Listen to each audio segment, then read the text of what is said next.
good evening everybody, and welcome to u-Sophia, where minds meet online. And tonight we decided to swim over the oceans and swim up the river Hudson, get off at one of the quays, and go all the way down to Cornelia Street, take it out of there, and allow it to meet u-Sophia Boulevard. And here we have the Tsar himself, Robin Hirsch, whose image we have lost, but who will come back. Know. Okay, here it comes. Right, it's coming back. I'm sure. The webcam is not working. It's all Sandy's fault. And we also have, all the way from England, okay. I love the name Joubadouring. Hi, Robin is back. So I'm going to ask you, Robin, to tell us briefly, please, what has happened yesterday, because I have read your newsletter, but I'd like to get this on tape. Well, as you know, we were hit with Hurricane Sandy, which I think we're into day 4 without power in Lower Manhattan. Wow. We decided it's a little reminiscent, oddly enough, of 9/11, because after 9/11, Lower Manhattan was also without power for some time, not as long as this.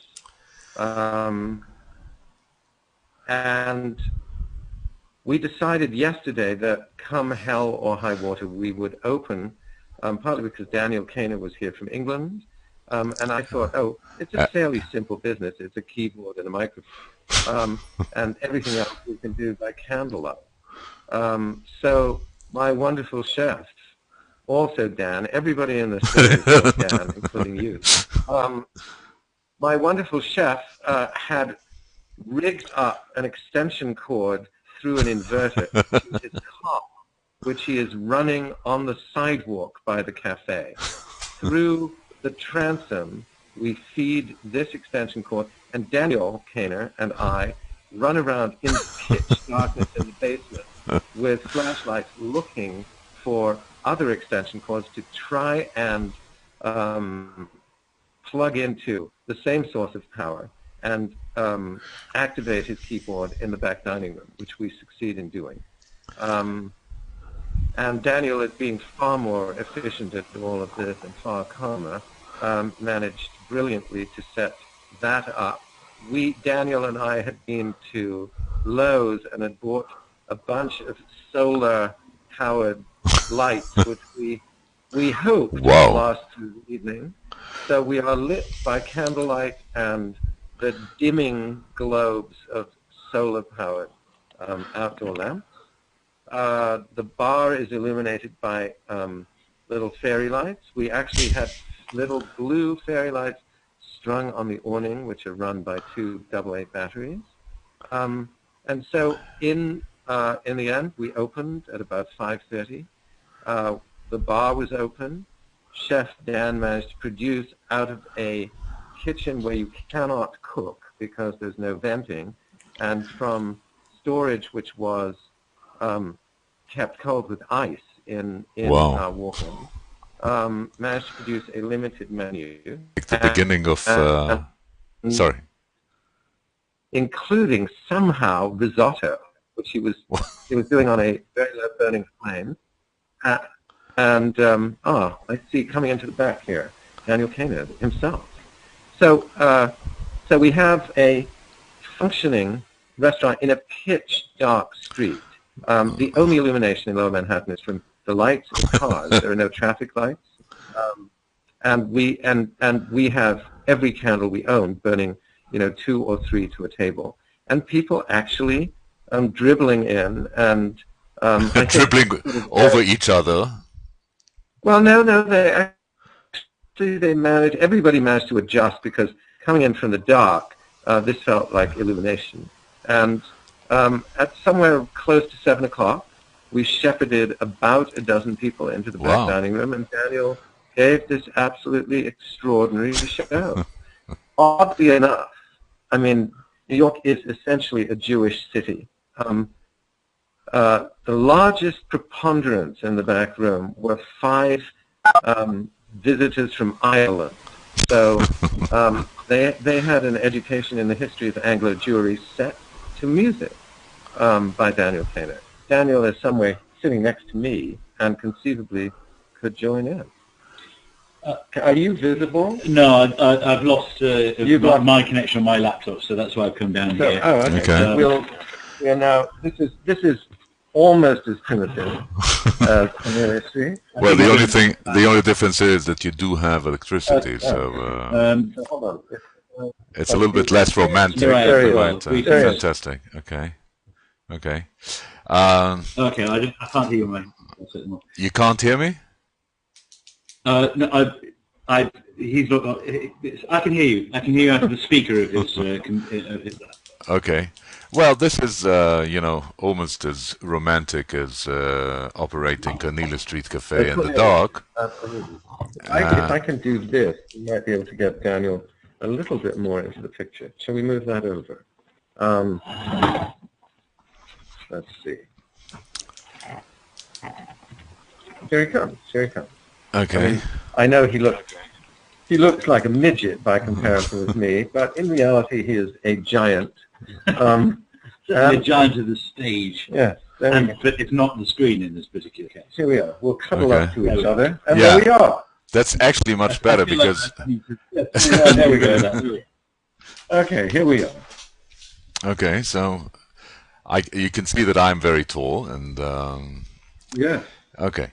Yeah, Robin. Obviously, this is where Big pardon? a great mind, but they're not saying anything that would necessarily give you evidence of that at this particular point. But with the right prompting, I'm sure I can try and live up to the reputation of the headline. Okay.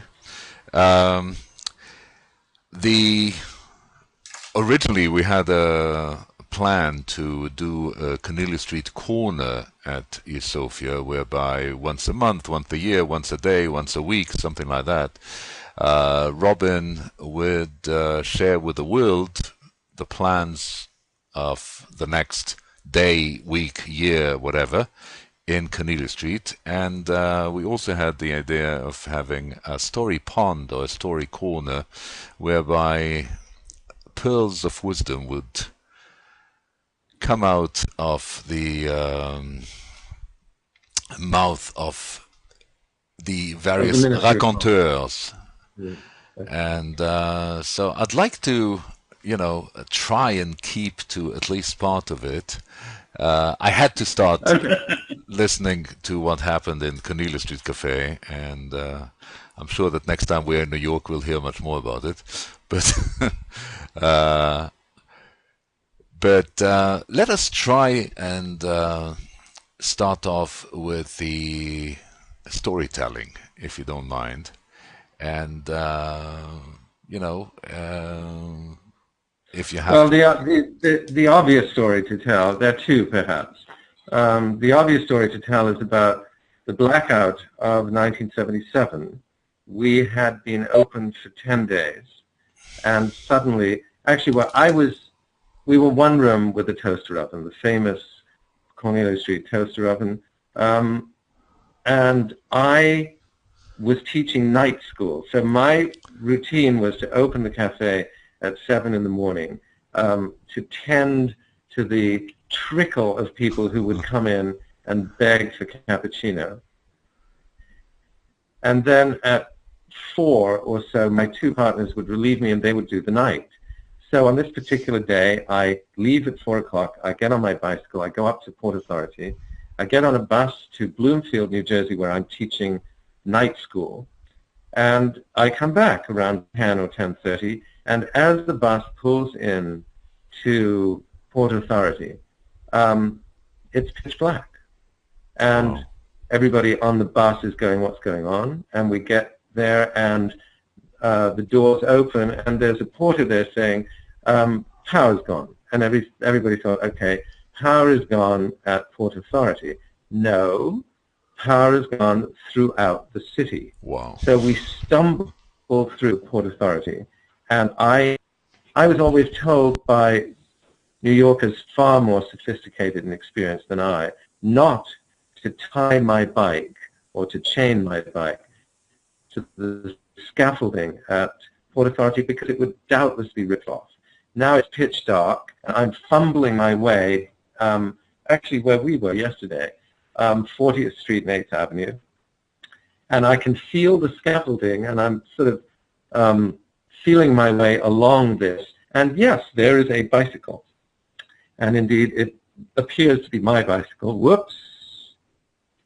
Screensaver, I think. Oh. Are you still there? Okay. So it appears to be my bicycle, and I unlock it, and I remember having to figure out, since there are no traffic lights, the only light, just like Manhattan now, the only light were the lights of cars. And I am trying to figure out, do I go home, which is going to be tricky, or do I go to the cafe and see how they're holding out? And this is obviously long before cell phones. I find by the light of one of these cars a public phone into which I'm about to drop my dime, but of course nothing's working. So I lower my bicycle into the stream, as it were. It's a sort of pitch dark stream. You just pick your moment between passing vessels. And I get on my bike and I pedal down 7th Avenue towards the cafe, towards the village, which is about 2 miles. As I pass Macy's department store, suddenly all the lights go on. And you could see, it was one of those sort of amazing strobe-like moments where you see people with television sets under their arms and sort of primitive radios and anything they've managed to loot. And for 45 seconds, everybody is frozen in time with whatever they are doing. Half the people seem to be stealing from the other half. And we're all in this sort of stop frame, and then suddenly the lights go out again. And there's this huge groan, and then everybody goes back to looting whatever they were looting or doing whatever they were doing.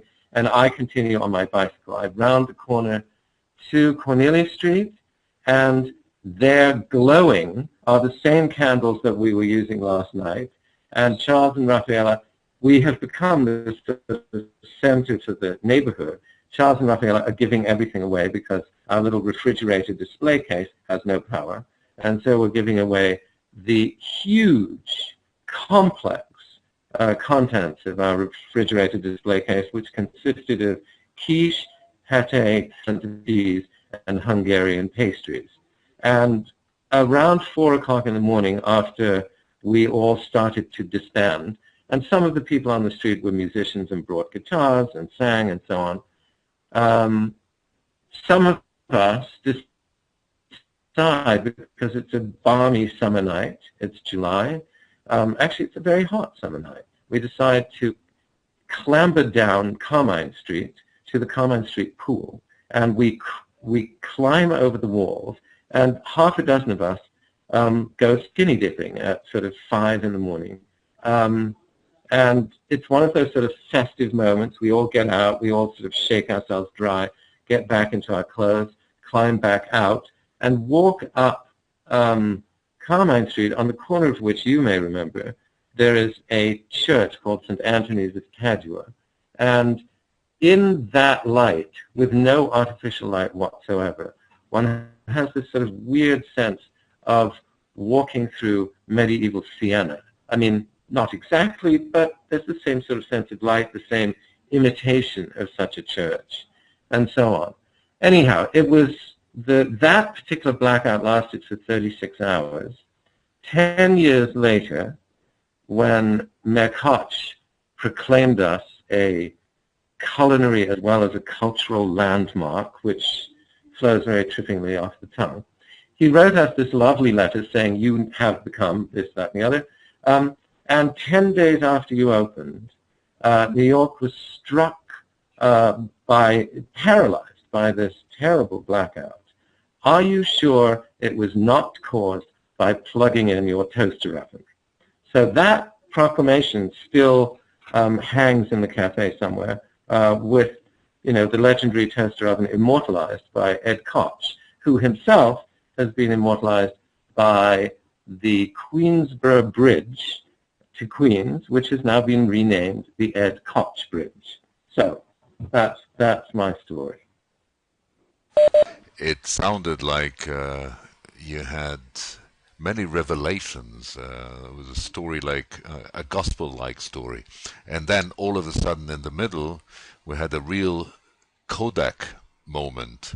Well, I just saw all the lights coming up, and I was hoping that while you were diving into the swimming pool, half naked or full naked, the lights would come up again, and that would be another Kodak moment.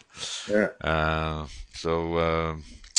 Okay, so why don't you tell us a little bit about Daniel, who is somewhere, I believe, in the Mediterranean. Sitting right here. Okay. Oh yeah, there we go. Look, Okay. the magic of laptops. Wait a second. There you go. There we go.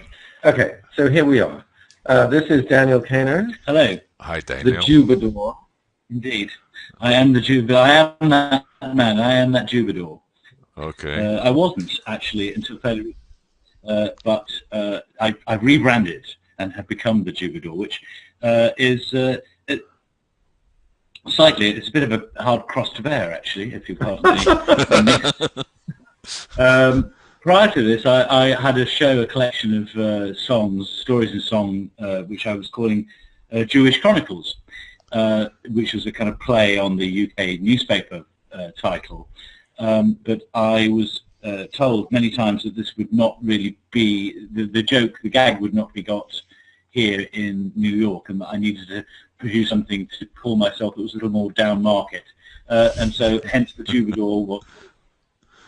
It's well, actually, Joubadouring for me sounded very nice until I remember that terrible line from one of Woody Allen's films.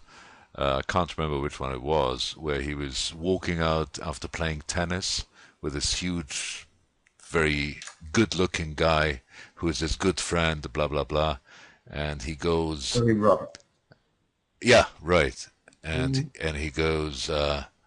Well, I'm telling you, he's an anti-Semite. I mean, he all the time he's telling me, Jew are doing this, Jew are doing that. So I mean, that's why Joubadouring comes beautifully across on its own. But when you mingle into that, the New York Woody Allen, not at his best, in my opinion, it lost something. And then I listened to you on YouTube. Daniel, how do you call your art, if I may? How do I call your art? Is this a kind of chansonnière? We're losing your audio. Oh, really? You're losing my audio? Yeah, just no, it's all right. It's just breaking up a little bit. It's just a bandwidth thing. Just repeat the question, would you mind, Dan? Yeah, sure. How would you call your art? Is this a kind of a chansonnière? Is this, you know? Oh, well, I simply describe it. I mean, it's very, in some ways, it's a very elegant way of describing it, which I wish I had thought of. And even saying it was art is probably one step beyond any of my previous descriptions. But when people say, "What do you do?" I basically say I tell stories in song. That's what I say, and that, hence actually why the Joubadouring in a way is quite a good title. Because that would be traditionally the role of such a thing, and it just turns out that that I have sort of Jewish content, and so they're stories about. Some of it is about Jewish history, some of it is about my family, people, observations, and what have you, and it comes with a kind of sort of semi-obsession with the subject, which I've only really recently cultivated. You could even describe it as being a calling. It certainly wasn't in a career plan. And you didn't want me to call it art, but you call it a calling. Okay, avocation. Avocation. Let's not mess around here. Let's not beat around the burning bush. In fact. Let's go with it. But interestingly enough, I mean, because I had very little to do with I was brought up reasonably my parents were quite observant Jews, but then I didn't have much to do with it post bar mitzvah until fairly recently, when I sort of actually I really started seeing a therapist who specialised in lapsed Jews. He wasn't Jewish, but he quite wisely. But he was trying to become one. Yeah. Well, yes. But there's another whole section. I must actually set it up. The iwannabejewish.com website. But just as an aside to this, interestingly enough, I have a cousin who I'd never met before who lives in Israel, and I met her for the first time last year, and she said, well, I like your CD very much, but why do you keep banging on about being Jewish? What's the big deal? So I think it's something of a preoccupation that's going on, for the diaspora Jews, if you like, but it's not quite so critical in Israel. Well, it's for people that grow up in Israel, they actually become Jews only after the second month that they have spent outside of Israel without actually going back to Israel. I remember this is what happened to me, well, it's still happening to me. I'm still trying to understand whether I actually am a Jew. I'm putting on a show, and until about 10 years ago, the state of Israel was very helpful in that, because on our passport, like on Russian passports of the past, we had, under nationality, you were either a Jew or a non-Jew. So yes, and it was very difficult to get it out. But until then, I knew I was a Jew because it was written on my passport. It was much easier than answering the question, in immigration, what is your profession? Which always got me white in the face. But so yes, what is your inclination? And so I'm still feeling clearly, rather like you, I'm still not entirely sure what that means. Even saying I'm a Jew, what does that mean? But and those are some of the things that I explore in my material, with a certain amount of humour, I hope, and thus, in some ways, that also helps, I think, to be able to play this material to people that are not Jewish at all, because of course, particularly in the UK, my audience isn't in Edinburgh when I play there.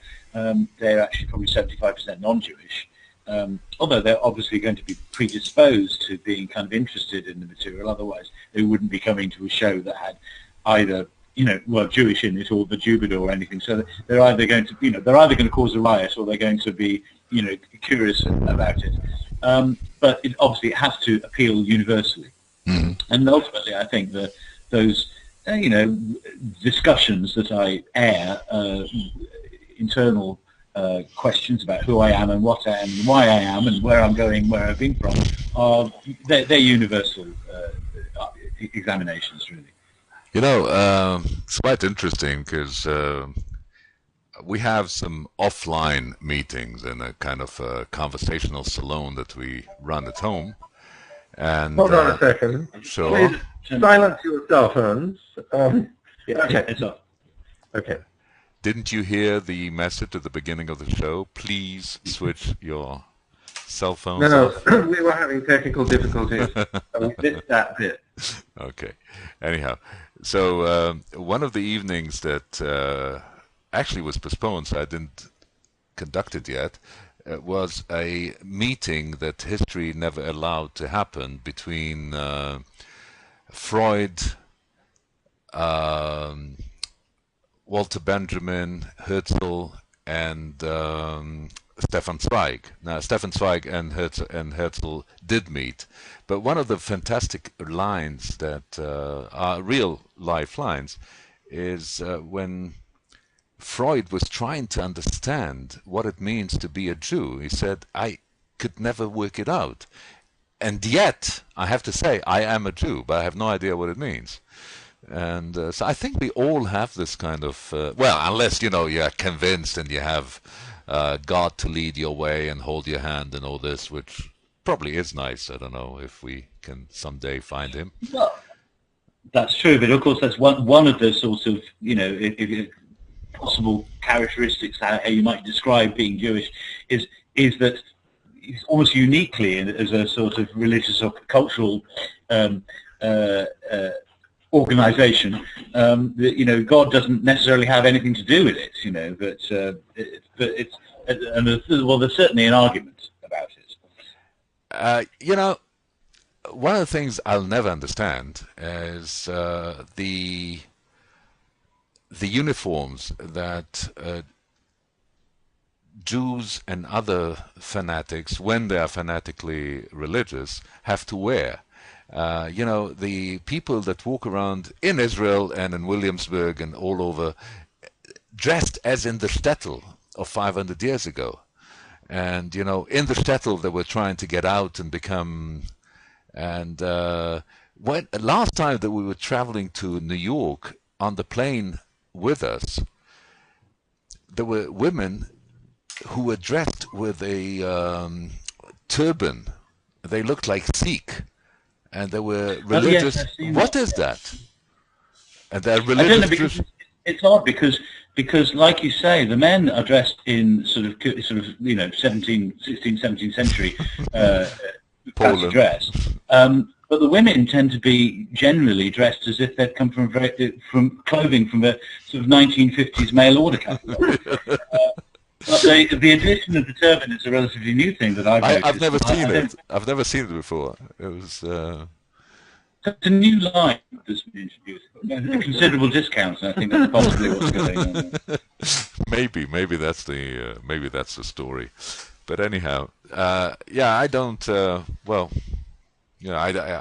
obviously I'm never trying to find answers because the questions are so much more interesting. But it would be nice to say, if I don't believe in anything, may I still be called a Jew? Or if I'm not a Jew, am I an Israeli? What am I? And all this. But we won't go into that because I guess you go into it.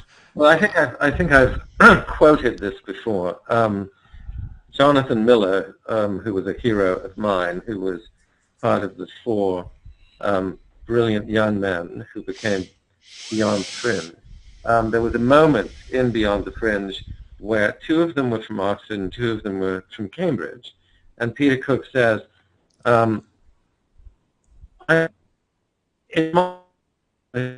just a second, Robin. I mean, here we are, two of us. Yes?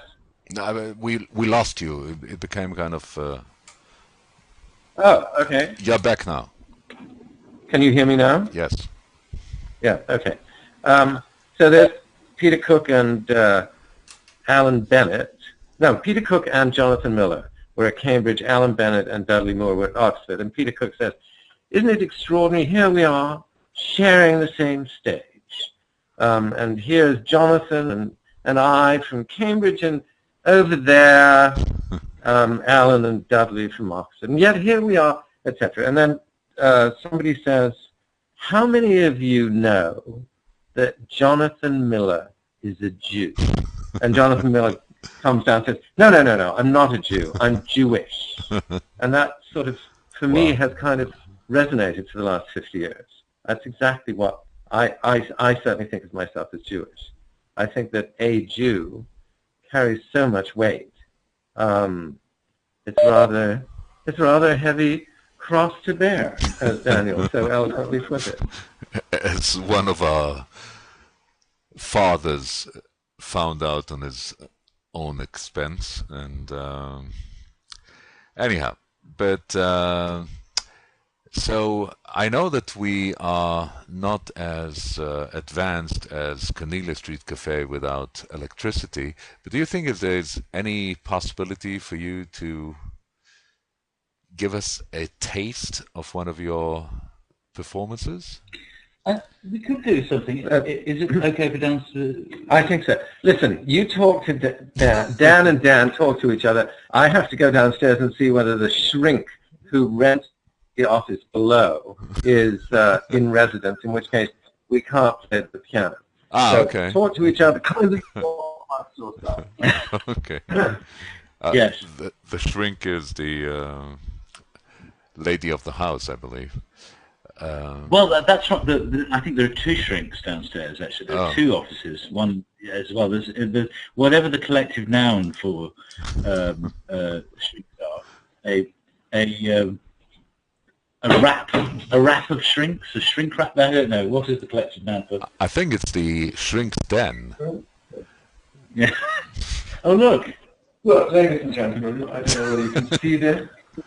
Ah. Here we have here we have Bill Cainer. We even have a backdrop. Look at that, and we can bring this over in the direction of the piano. Okay. So, and do you think we'll be able to get away without power in this laptop? For yes. All right. Okay. I'm just going to disconnect the power. So, Holy cow. of course, I don't know how many other people are listening in all this, but you're recording it anyway, aren't you? Yes. So Yes. I just didn't want to destroy the fourth wall by showing all the technical wizardry behind this. Yeah, I'm sure that So- we don't want to confuse everybody with all the magic that is going to happen. Yes. Okay, so we're now watching. Were this wonderful webcam to actually work, we would be able to see this in living color. The best I can do is sort of aim, and you'll have to tell me if this is working. How is that? Well, Can you here, see what we that? can do is this. Yeah. We have to, it could do with being a little bit further away. Okay, I can do that. Also, From experience, we won't be able okay, to. good idea. Sorry? From experience, we will not be probably able to hear the piano too well, because as you know, actually.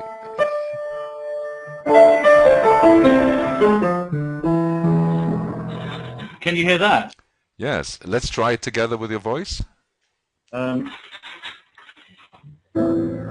Here's a little test to see if the wonders of modern technology. And yes, it works. Yes. And yes, it works. How wonderful it might be. Well, there we go. We've done a duet. A duet. A duet. No, thank you. Thank you. Robin, for that I mean, cheaper comment. can we get any lower than that, or is that? I mean, No, I think as that's duet, that's about it. I think no. Yeah, it is. That's right. And I want to say clearly for anybody that was not one of mine. That was Robin. So, what do you suppose I should do here? Well, I don't know what you can play on the piano. I could do the tailoring one. I could. Oh, the tailoring one. I love the tailoring one. Well, this is. It depends how long you would like me to go on for, because I have a tendency to write songs that are about 25 minutes long. We have 27 minutes, so what I'm going to do is I'm going to mute myself when you sing, so we do not have an echo. And surprisingly enough, it does come through quite nicely, which is as I say, surprisingly, because it's not. We're not set up really to do that with one computer, as you probably know. But so go ahead. Okay. Well, funnily enough, this is exactly the kind of story that really isn't. It's sort of irrelevant to modern Israel. But does seem to have a certain amount of resonance with immigrant Ashkenazi Jews, certainly in the UK and in Australia, and apparently in New York. And it's a family story from my family about two tailors that made the journey from the Haim, and it is called, surprisingly enough, A Tale of Two Tailors. Can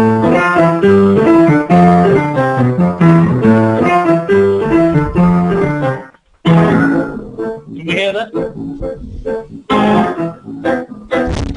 You seem to see a lot of my head bobbing up and down, but no piano keys playing. But trust me, these hands are playing these keys. Morris Green was fast and mean with a sewing machine. There was no one better. He and his mate Monty were the greatest, tailors the were, they suit you, sir, in silk or wool or leather. They were a nice little double act, the funny man, the straight man, the quiet man, the great man. They were a cut above the rest. Maury and Monty were the best. I'm just going to bump just to check with a thumbs up from you that you can still hear Workers clearly above the music. Now let me explain, in the garment game, you've got to have a brain for the business. Well, Monty, he had that, but it was Morris who had the knack. Like a knife through butter, he could cut a bit of schmudder, slicker and quicker than a moil at a bris does. They were a nice little double act, the yang and the yin, the faith and the din. They were well and truly blessed. Maury and Monty were the best. They met on the boat in Hamburg, and on it they made a vow. In a mixture of Russian and Polish and Yiddish, they stood like Leonardo DiCaprio did ish on the Titanic bow. We're gonna be kings of the world, we'll show them to see. We're gonna be kings of the world, to the world. We could stop there if that's enough of an excerpt, or I can carry on. It's entirely up to you. I would like for this to carry on. The problem is that I mean, everything is understood and the performance is fantastic, but we're losing so much of the quality of the sound of the piano and the sound of your voice. Yes, I think, well, you get the kind of idea. That's the sort of, there's sort of, slightly complicated, witty story songs with a lot of wordplay going on, and obviously, fantastic musicianship with these very hands, but one can attend one of my concerts or possibly purchase a CD or even visit YouTube where there is a number of things up there. Well, anyway, should like to hear more. Yes, the thing is that originally we have planned this meeting to take place in Cornelia Street Cafe. Lady Sandy would not have it, so Cornelia stood up on her hind legs and said, Sandy, I'm here to stay. You're here and you go. So Sandy is gone and Cornelia Street is still there. The idea of Cornelia Street, as Robin, if he does remember, was that we have a wizard called... Yeah, I'm right here. Yeah. Say that again? I was mentioning the name of the wizard, Jody F, who was supposed to come up with his magic and make a fantastic sound possible from Cornelia Street Cafe. I was Jody. Yeah. Yes, of course. Yeah, well, we are not quite there yet, and we are certainly not there in the flesh. I could. We could just do that. We could sit at the piano. It did occur to me, though, of course, if you wanted to extend the Cornelia Street sort of umbrella to include London at some future date, I could send you a nice high-quality audio feed from my studio, which would surmount some of these problems. But there we go.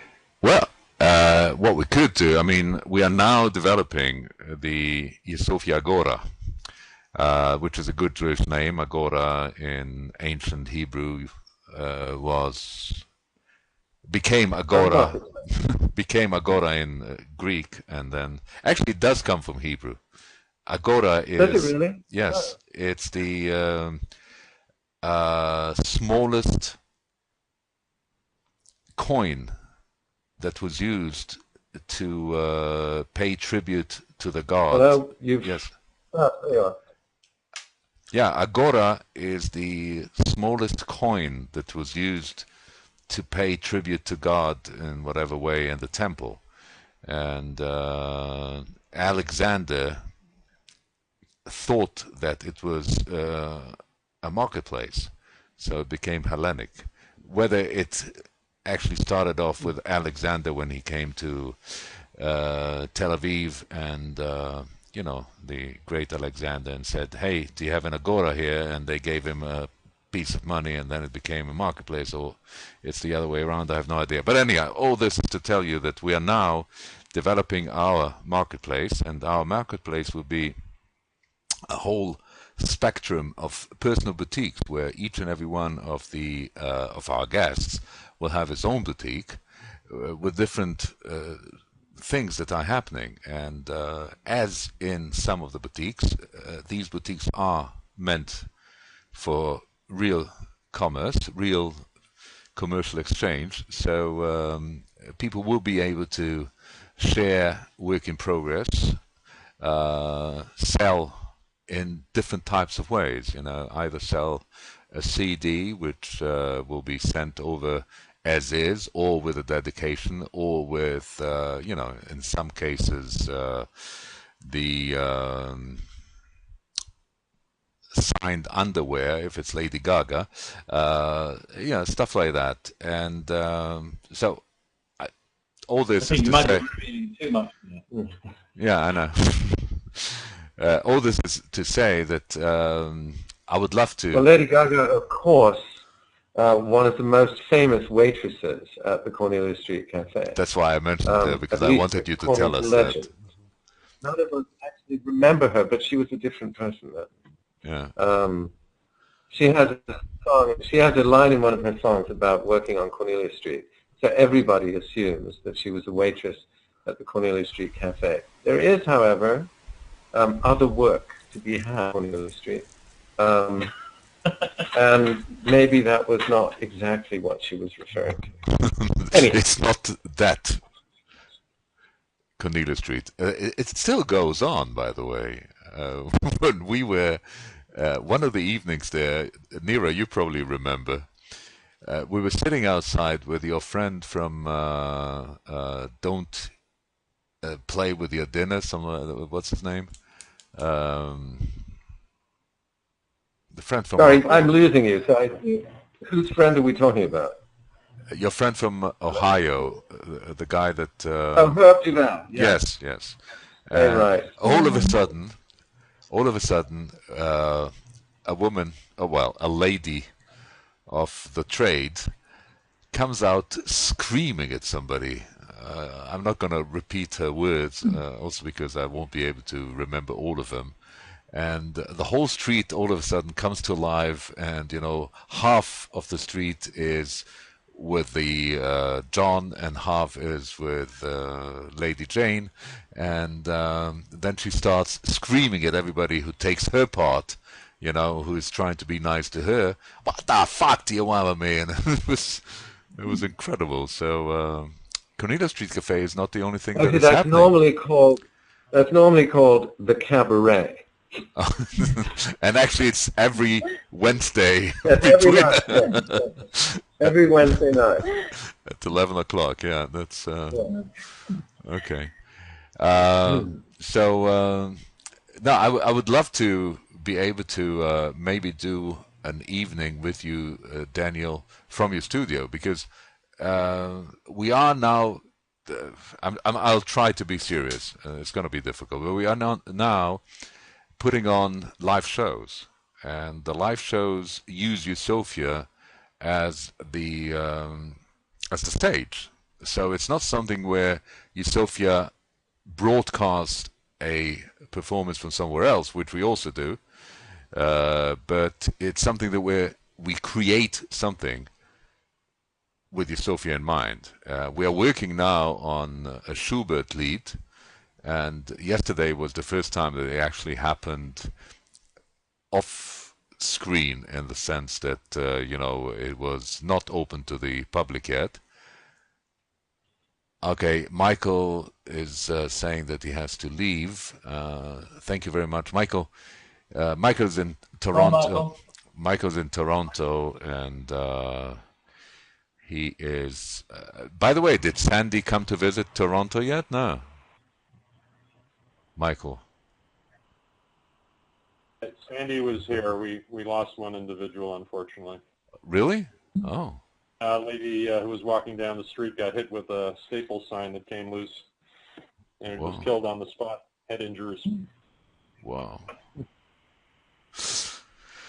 Okay.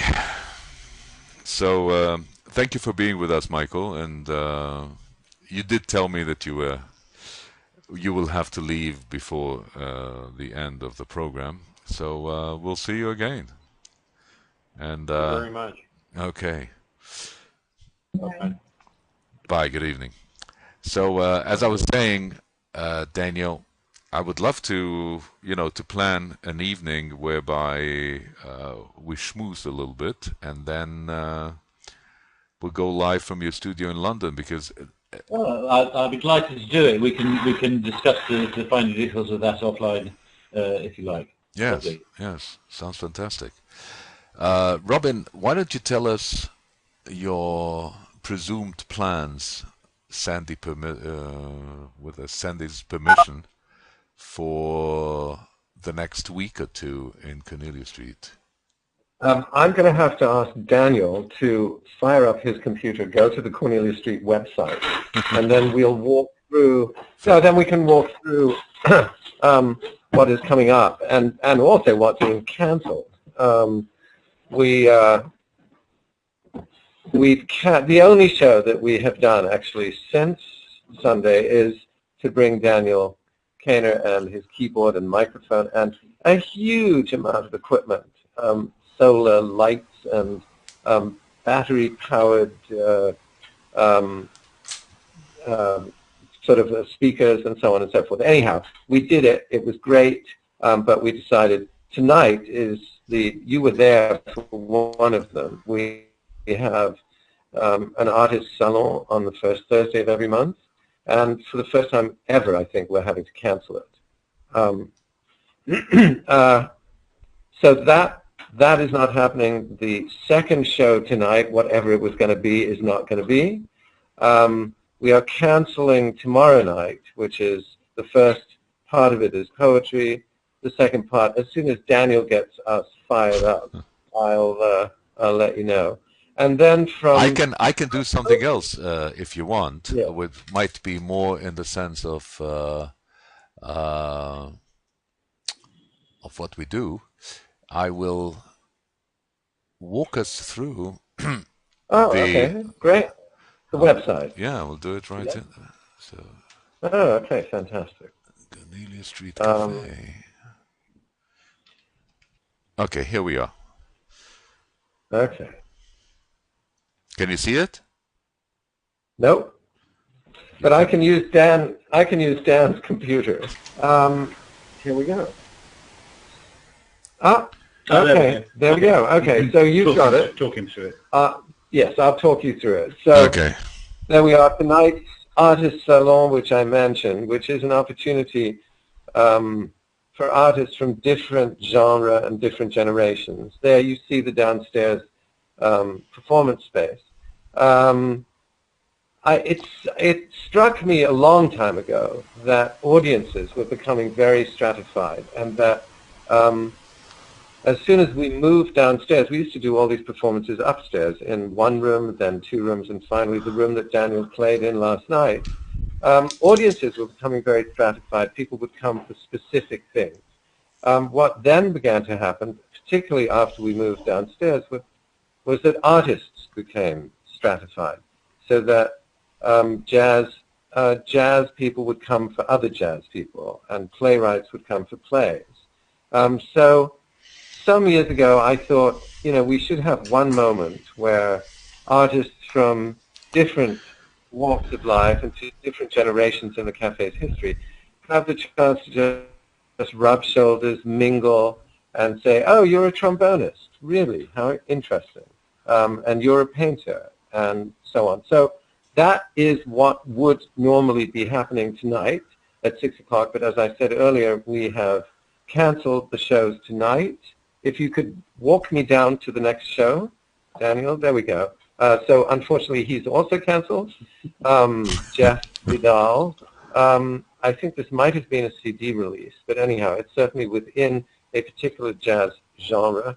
We had a 10 o'clock show as well, which is Tyler Blanton on vibes, and so on. But this is sort of academic, since they will not be performing, nor will we have the Son of Pony Poetry tomorrow night, nor whatever the show that follows that. Oh, you might have a copy there. There we go.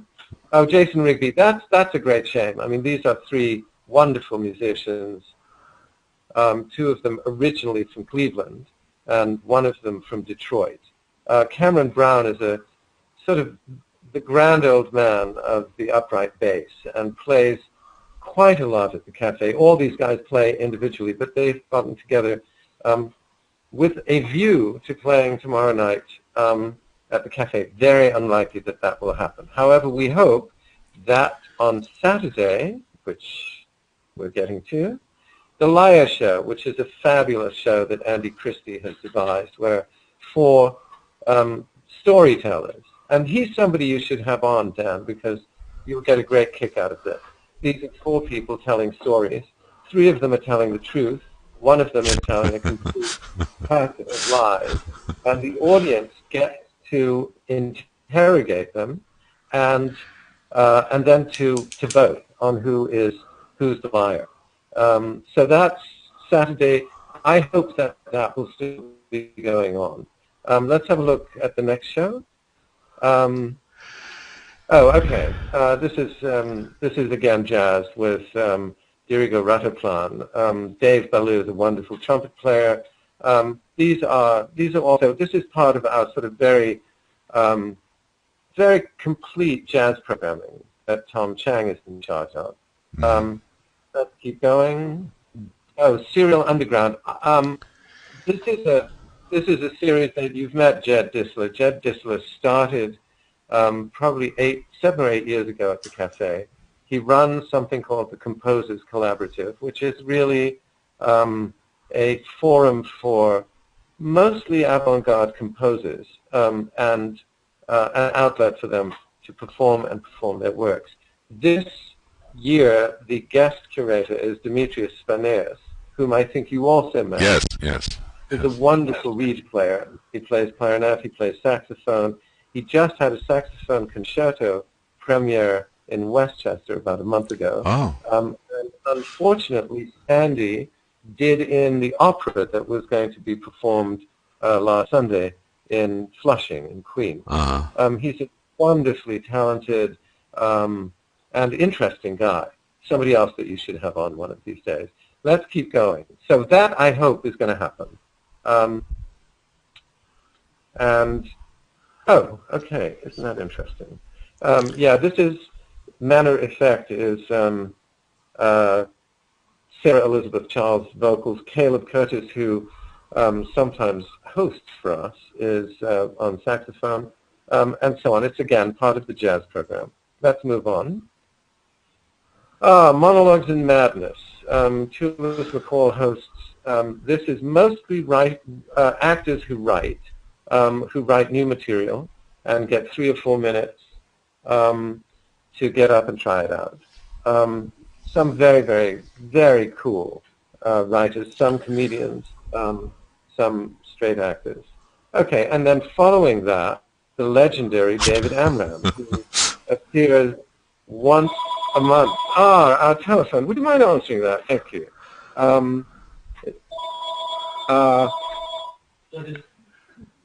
Yeah, that's it. We've just muted our telephone. We have not just muted the phone. Maybe you should use that one over there. Oh, very well done. Anyhow, David Amram is a legendary figure in American music, but not just music. David had a double life in New York. Part of it was in Greenwich Village, where he hung out with some of the great jazz musicians. He's a classically trained French horn player, but he applied his chops to jazz and played with Charles Mingus, with all kinds of people downtown, and essentially with Jack Kerouac invented jazz and spoken word. Meanwhile, uptown at the New York Philharmonic, he was Leonard Bernstein's first composer in residence. So David essentially incarnates in his person the entire range of American music, including folk, including world music, given the fact that America is a nation of immigrants. David is at home in the musical cultures of North American Indians, with African music, with all kinds of things.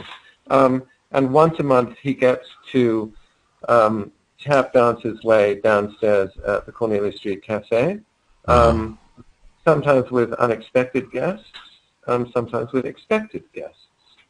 And he probably normally just parks his car across the street and grabs some DVDs and CDs from. We had some fantastic conversations. Had that little encounter with sitting outside, loping down the street. So here, shall we go on, or is that yes? No, well, let's finish a week. So okay. On Tuesday, November the 6th, is of course election night at in this country, and I pity the poor performers. The first show is three. Actually, there are three shows that night. The first show is writers. I think mostly prose writers, now that I look at them. The second show is, we should go down a little bit, there we are. Igor Krajewski is a classical pianist who was the pianist for the Pittsburgh Trio, and he has visiting in this country.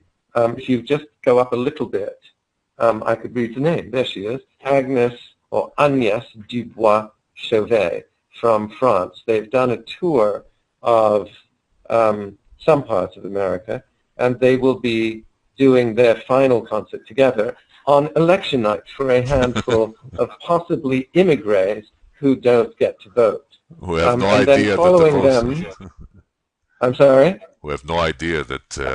following them, if we go down there, is an Israeli guitarist, Abe Ovadia. I don't know whether you know him, no. But his organ trio is going to be playing. So we have sort of three very different things, all of which we do rather a lot of. Spoken word. And this is kind of a... classical music, jazz. This is a kind of a rain prayer to help whoever you want to be elected president to be elected president. So you do 3 shows instead of 2? Oh yes, that's exactly right. Yeah. Okay. Okay, so... and then it goes on. I mean, we could do this for a month, but we would be doing it in real time, as yes. Daniel Cainer would say. Okay. Anybody can go on the website and check out what's coming. There's some wonderful stuff. The White Swallow reading series, which you have up at the moment, is a predominantly gay reading series. Some very fine writers, and it follows in a tradition of another gay reading series that we had called, interestingly, 3 Hots and a Cot. Do you know what that is? Do you know what that refers to? I have no idea, no. 3 Hots and a Cot refers to jail, where you get 3 hot meals okay. and a bed. Okay. So it was a sort of charming notion. Well, one day we'll have a conversation around what makes more sense, to call yourself a Jew or to define yourself as a homosexual or a lesbian. I never could understand either. There you go. But, well, just to wrap this up neatly, Peter Cook, in the same thing that I was referring to, says after Jonathan Miller says, well, actually, I'm not a Jew, I'm Jewish. He says, well, how many of you know that Dudley Moore is working class? And the end was, I fancy being working class and a Jew. So in your cosmology, fancy being homosexual and a Jew. How do you identify yourself? Yeah. Okay, that's fantastic. We could have done worse, but I think we did quite nicely. We will do better, obviously, once electricity comes back and once Jody does provide us Well, with yeah. the. So I would like to thank you very much for being with us here tonight and with sharing the sensations of New York at the mercy of no electricity and just the goodness of candles, which is a nice way to call in the new administration, which is going to hit us sometimes next week, at least in spirit. So thank you very much for being here with us tonight. Thank you for having us. All right, Thank you. Bye-bye. Thank you. Bye-bye. Bye. Bye. Good night. Good night.